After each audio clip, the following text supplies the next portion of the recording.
And yes director Bhanu గారిని ఇప్పుడు సరే మీరు ఏదంటే అది వినోద్ కుమార్కి గారికి ఇద్దామా సార్?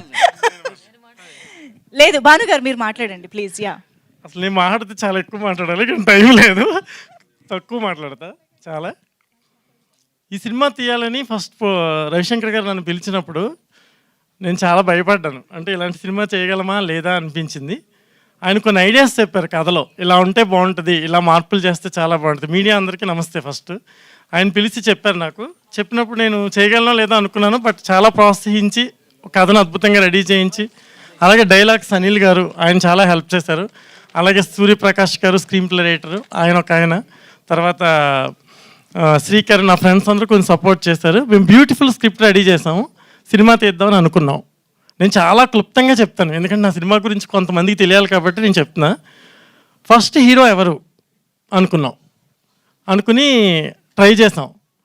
ఫస్ట్ మెయిన్ క్యారెక్టర్స్ వాణి విశ్వనాథ్ గారు, వినోద్ కుమార్ గారి క్యారెక్టర్లు ఏదైతే మనం చూసామో ఆ క్యారెక్టర్స్ చేద్దామని ట్రై చేసి ఓ సూపర్ హీరో, ఇప్పుడు క్యారెక్టర్ ఆర్టిస్ట్గా ఉన్న ఒక వ్యక్తిని నేను సంప్రదిస్తే ఆయన ఏమన్నారంటే, రైతులకు నేను లీడర్గా ఉందాం అనుకుంటున్నాను, ఆ మహిళలు చేసే ఉద్యమం చూస్తే నాకు కన్నీళ్ళు వస్తున్నాయి, నాకు ఖచ్చితంగా ఈ సినిమాకి నేను చేయడమే కాకుండా ఆ మహిళలందరికీ నేను ఒక లీడర్లా నిలబడాలనుకుంటున్నాను అని చెప్పాడు ఆయన ఆర్టిస్ట్.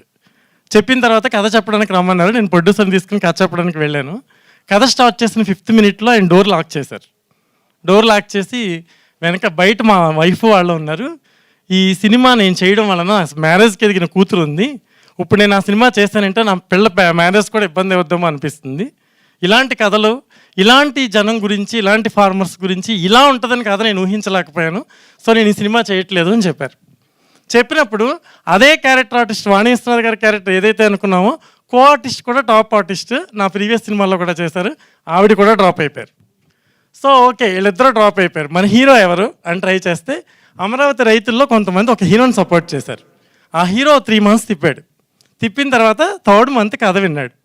కథ విన్న తర్వాత ఏం చెప్పాడంటే, అసలు ఈ సినిమా నేను కాదు కదా, తెలుగులో ఏ హీరో చేయడు, ఎందుకంటే ఇది రైతుల గురించి తీస్తున్న సినిమా, ప్రజల గురించి తీస్తున్న సినిమా, ఇలాంటి సినిమాలు చేయాలంటే దానికి తగ్గట్టుగా ఉండాలి, అనేకమైన పరిస్థితులను ఎదుర్కోవాలి, ఆ పరిస్థితులను ఎదుర్కొనేంత ధైర్యం నాకు కాదు కదా, ఎవరికీ లేదు, కాబట్టి ఈ సినిమా నేను చెయ్యను అన్నాడు. అప్పుడు రవిశంకర్ గారికి చెప్పాను నేను, సార్ డ్రాప్ అయిపోదాం సార్, మనం ఈ సినిమా చేయలేము, ఎందుకంటే ఎవరు సపోర్ట్ చేయట్లేదు, ఏ ఆర్టిస్టులు ముందుకు రావట్లేదు అని చెప్పాను. అప్పుడు ఆయన చెప్పారు, నేను ఒక రైతు బిడ్డని, ఓ రైతులు పడుతున్న కష్టాన్ని మనం తెరకెక్కించాలనుకున్నాం, నువ్వు ఇలా అధైర్యపడిపోయి ఎవరో చేయరంటే ఎలా, మనకి ఎవరు దొరికితే వాళ్ళే చేద్దామని చెప్పి వినోద్ కుమార్ గారిని సంప్రదించారు. వినోద్ కుమార్ గారు ఎంత గ్రేట్ అంటే, మన తెలుగులో ఇంతమంది ఆర్టిస్టులు ఉండి ఇంతమంది తెలుగు ప్రజలకు నష్టం జరుగుతున్నా ఒక్కళ్ళు కూడా స్పందించకపోతే, ఎక్కడో తెలుగు ప్రేక్షకులు మన్ననలు పొందిన ఆయన తెలుగును మర్చిపోకుండా కన్నడలో ఉన్నా కూడా ఆయన వచ్చి ఈ తెలుగు సినిమాలో యాక్ట్ చేసి ఆ రైతుల గురించి నేను నిలబడతాను, రాజకీయాలు వేరు, జీవితాలు వేరు, రైతులు వేరు, జరుగుతున్న కథలు వేరు, మనం ఫ్యాక్ట్స్ని తీస్తున్నప్పుడు మనం ఎందుకు భయపడాలి, నేను ఈ సినిమాలో ఈ క్యారెక్టర్ చేస్తానని ఆయన ముందుకు రావడం జరిగింది. ఫస్ట్ నేను ఆయనకి సాష్టాంగ నమస్కారం చేయట్లేదు, కానీ చేయాలి, ఎందుకంటే ఈ క్యారెక్టర్ ఆయన చేసినందుకు జీవితాంతం ఆయన కాళ్ళ దగ్గర ఉంటానని నేను చెప్తున్నాను మీకు. నెక్స్ట్ సెకండ్ స్టెప్ వాణి విశ్వనాథ్ గారు. ఆవిడ ఒక మలయాళం హీరోయిన్, తెలుగులో ఎన్నో అద్భుతాలు సాధించిన హీరోయిన్. ఆవిడ ముందుకు వచ్చి రైతులు అంతలా కష్టపడుతుంటే ఆ సినిమాలో యాక్ట్ చేయడానికి నాకేంటి ప్రాబ్లం అని చెప్పి ఆవిడ వచ్చి ఎంత అద్భుతమైన కోఆపరేషన్ అంటే వినోద్ కుమార్ గారు, వాణి విశ్వనాథ్ గారు, అసలు 600-700 రైతుల మధ్యలో మేము ఈ సినిమా తీసాం.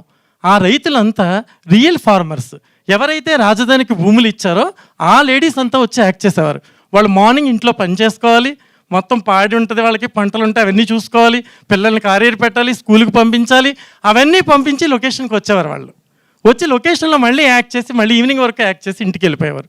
ఆ మహిళలు, ఆ రైతులు చేసిన సపోర్ట్ వల్లనే ఈ స్క్రీన్ మీద సినిమా చాలామంది ట్రైలర్ చూసి చాలా బాగా తీశారు, చాలా ఎమోషనల్గా ఉంది, మేము బాగా తీయడానికి ట్రై చేస్తాం. ఆ ఎమోషన్ రావడానికి కారణం వాళ్ళు రియల్ ఫార్మర్స్, వాళ్ళ మొహాల్లో కనిపిస్తున్న ప్రతి ఎక్స్ప్రెషన్ రియల్. అక్కడ వాళ్ళు పడిన మానసిక సంఘర్షణని వాళ్ళ మొహాల్లో చూపించగలిగాం మనం, అందుకే ఆ ట్రైలర్ అంత గొప్పగా ఉంది. కాబట్టి ఆ రైతులందరికీ, నాకు సపోర్ట్ చేస్తున్న రైతు సహోదరులకి, రైతు నారీమండలి వీళ్ళందరికీ కూడా నేను స్పెషల్గా థ్యాంక్స్ చెప్తున్నాను. కాబట్టి వినోద్ కుమార్ గారు వాణి విశ్వనాథ్ అయిపోయింది. హీరోకి వచ్చాను నేను. హీరోకి వస్తే ఎవరు హీరో దొరకట్లేదు. ఒక 8 members 9 members అప్రోచ్ అయ్యాను నేను, బట్ ఎవరికి ఫార్మర్స్ అంటే పడట్లేదు, స్టేట్ అంటే పట్టించుకునే పరిస్థితుల్లో లేరు. వద్దండి బాబు, ఏదైనా కమర్షియల్ సినిమాలు చెప్పండి అంటున్నారు. ఆ టైంలో తమిళ్ నుంచి ఆ అబ్బాయిని సెలెక్ట్ చేశాను నేను. ఆ అబ్బాయికి తెలుగు రాదు, ఫస్ట్ లొకేషన్లో వాణి విశ్వనాథ్ గారికి గుర్తుండే ఉంటుంది. అమ్మ నేను ఊరి నుంచి వచ్చానని చెప్పడం కూడా రాలేదు అబ్బాయికి. తెలుగు రాలేదు, తెలుగు తెలియలేదు, భయపడ్డారు అందరూ యూనిట్లో. ఎక్స్ట్రాడరీ అసెంబ్లీ సీన్లు ఉంటాయి, ఎక్స్ట్రాడరీ ఎమోషనల్ డైలాగులు ఉంటాయి, ప్రభుత్వాన్ని నిలదీసే డైలాగులు ఉంటాయి. ఇలాంటి డైలాగులు ఈ అబ్బాయితో ఎలా షూట్ చేస్తారని అడిగారు నన్ను లొకేషన్లో అందరూ. ఏం కాదు, కాలం సమాధానం చెప్పుద్ది అన్నట్టుగా కాలమే అబ్బాయికి నేర్పుద్ది అన్నాను. అలాగే నేర్చుకున్నాడు. ఎక్స్ట్రాడరీ పెర్ఫార్మెన్స్ చేశారండి ఆ అబ్బాయి. Beautiful performance. ఆ ఫార్మర్స్ ఎమోషన్ అది అంతా అతను అద్భుతంగా క్యాచ్ చేశాడు. తర్వాత నెక్స్ట్ స్టెప్ అమృత. నేను ఏరువాక పాటలో చేయమన్నాను, వద్దండి బాబు ఇలాంటి పాటలు ఇలాంటి సినిమాలు ఏమవుద్దో ఏంటో అని టెన్షన్ పడిపోయింది. కానీ నేను చాలా కన్విన్స్ చేసి అమ్మాయి బొట్టలు కూడా వేకేట్ చేసి వెళ్ళిపోయింది భయపడి. మళ్ళీ పిలిపించి మళ్ళీ ఆ పాటలో యాక్ట్ చేయించాను. అమ్మాయి బ్యూటిఫుల్గా చేసింది. అలాగే హీరోయిన్ వీణా కూడా కొత్త అమ్మాయి రాలేదు హెల్త్ ప్రాబ్లం వల్ల.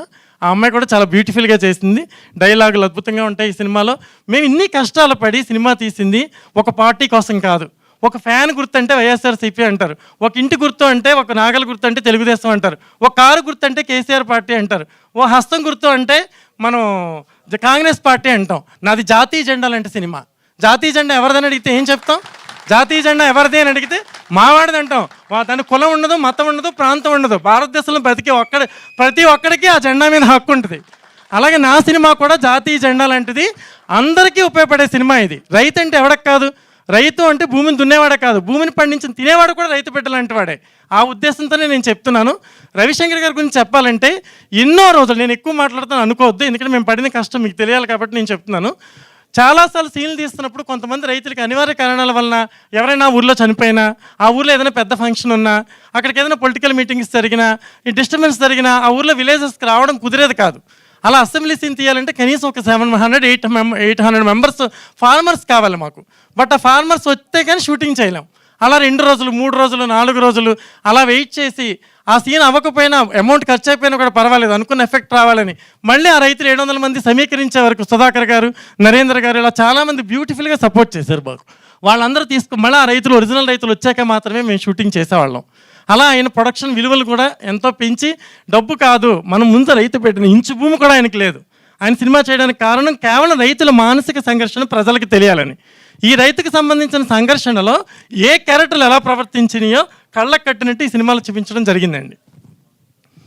అందుకని ఈ సినిమాలో ప్రతి మణిశర్మ గారు బ్యూటిఫుల్ మ్యూజిక్ కానీ, తర్వాత ఇవన్నీ కూడా బ్యూటిఫుల్. తర్వాత ఈ ట్రైలర్ కట్ చేశాడు యాడ్ భాస్కర్. మీకు తెలుసు భాస్కర్ గారు పెద్ద సినిమాలన్నీ ట్రైలర్లు ఆయనే కట్ చేస్తారు.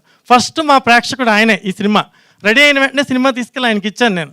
ఆయన సినిమా చూసి అన్నారు, ఏమన్నారంటే, ఒక సినిమా డైలాగులు తీస్తే 10-15 వస్తాయి సూపర్ హిట్ ట్రైలర్కి కూడా, మీ సినిమా 45 డైలాగులు వచ్చినాయి, ఇలాంటి ట్రైలర్లు 10 కట్ చేయొచ్చు అని చెప్పారు ఆయన నాకు. ఆయనే మొదటి భరోసా ఇచ్చాడు. ఆయన మంచి డైరెక్టర్ అవుతాడని నాకు నమ్మకం.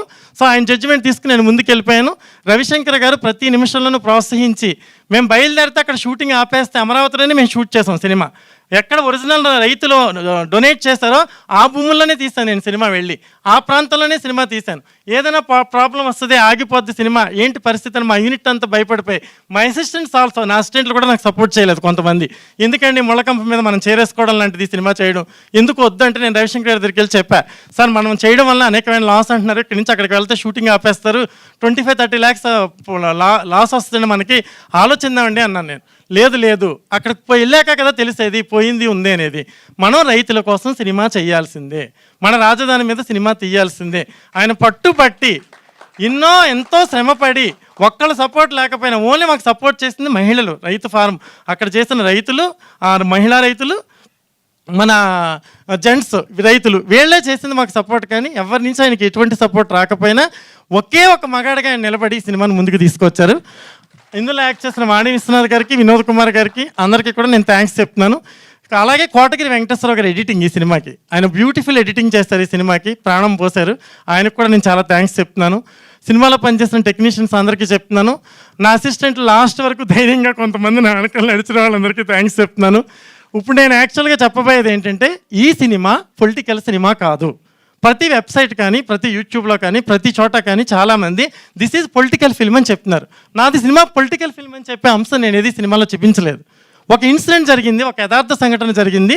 రైతులు భూములు ఇచ్చారు, ఆ రైతుల యొక్క మానసిక సంఘర్షణ మనం ఒక ఇంచు భూమి ఇవ్వడానికి కూడా ఆలోచించాం. వాళ్ళు కొన్ని వేల ఎకరాల భూములు ఇచ్చి వాళ్ళ జీవితం ప్రశ్నార్థకం అయిపోయి ఏం చేయాలో అర్థం కాక కన్నీటితో అక్కడ కూర్చున్న వాళ్ళని వాదార్చడానికి ఒక చెయ్యి కూడా వెళ్ళలేదు. అలాంటి వాళ్ళ కోసం సినిమా తీస్తే పొలిటికల్ సినిమాని ఎలా మాట్లాడతారు? దీన్ని this is not a political film, this is a public film. ప్రజల చిత్రం ఇది, ప్రజల సినిమా, జనం సినిమా ఇది. ఇంకొకసారి ఎవరైనా పొలిటికల్ ఫిల్మ్ అని రాస్తే వాళ్ళ వెనకాల ఉన్న తాత ముత్తాతలు వాళ్ళందరికీ వెళ్ళి మన ఫార్మర్స్ కాదా అనేది ఒకసారి ఆలోచించుకుని రాయండి ప్లీజ్, దయచేసి. ఇది ప్రజా ప్రయోజనం కోసం తీసిన సినిమా కాబట్టి మీ అందరికీ నేను థ్యాంక్స్ చెప్తూ, మరిన్ని పేర్లు నాకు సపోర్ట్ చేసిన వాళ్ళ పేర్లు నేను మిస్ అయ్యి ఉంటే క్షమించండి. సీజీ వెంకీ, సీజీ చాలా బాగా చేశాడు, ఆయన బాగా సపోర్ట్ చేశాడు. ఇలా కొంతమంది వ్యక్తులు నా వెనకాల ఉండి నన్ను ముందుకు నడిపించారు. కెమెరామెన్ రమేష్, ఆయన చాలా న్యాచురల్గా తీశాడు, లైట్స్ ఎక్కడ వాడలేదు మేము, ఇంటీరియర్స్ కూడా మేము లైట్స్ వాడలేదు, బయట పబ్లిక్లో కూడా లైట్స్ వాడలేదు. పబ్లిక్ అలా రైతులు వచ్చి నిలబడితే మేము షాట్ పెట్టాలి, వాళ్ళు వెళ్ళిపోతే కెమెరా తీసేయాలి. సో ఇటువంటి సిచ్యువేషన్స్లో మనం లైట్స్ని ఇలాంటి అన్నింటిని విపరీతంగా వాడి ఆ సినిమాని తీయడం చాలా క్లిష్టమని కెమెరామెన్గా ఆయన్ని సెలెక్ట్ చేయడం జరిగింది. ఆయన బ్యూటిఫుల్ ఫోటోగ్రఫీ చేశాడు. ఆ ఫోటోగ్రఫీ వల్లనే మనకి ఆ సినిమా చూస్తున్నప్పుడు కూడా చాలా న్యాచురల్గా అనిపిస్తుంది. ఇక మణిశర్మ గారి మ్యూజిక్ బ్యూటిఫుల్.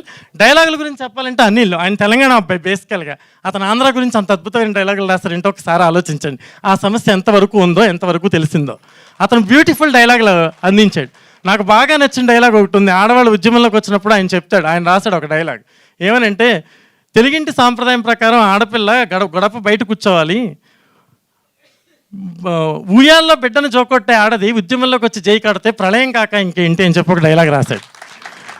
ఇలాంటి డైలాగ్స్ ఎన్నో, కొన్ని వందల డైలాగ్స్ ఉంటాయి ఈ సినిమాలో, బ్యూటిఫుల్ డైలాగ్స్ ఉంటాయి. ఇది ప్రజల సినిమా, రైతుల సినిమా, మన సినిమా, మనందరి సినిమా. ఈ సినిమాని ఏ వర్గం సినిమాయో, ఏ ఒక్కరి సినిమాయో అనకుండా మనందరి సినిమా అని చెప్పి మీరు అందరూ ఖచ్చితంగా చూసి ఫిబ్రవరి 15 రిలీజ్ అవుతుంది. మీరందరూ మమ్మల్ని ఆశీర్వదించాలని, మమ్మల్ని అందరినీ ఈ ప్రయత్నం చేసినందుకు నిర్మాతని మమ్మల్ని కొంచెం సపోర్ట్ చేస్తూ మీరు ఈ సినిమాని మరింత ముందుకు తీసుకెళ్తారని మీడియా సోదరులందరికీ నేను చేతులెత్తి నమస్కరిస్తూ సెలవు తీసుకుంటున్నాను. Thank you very much.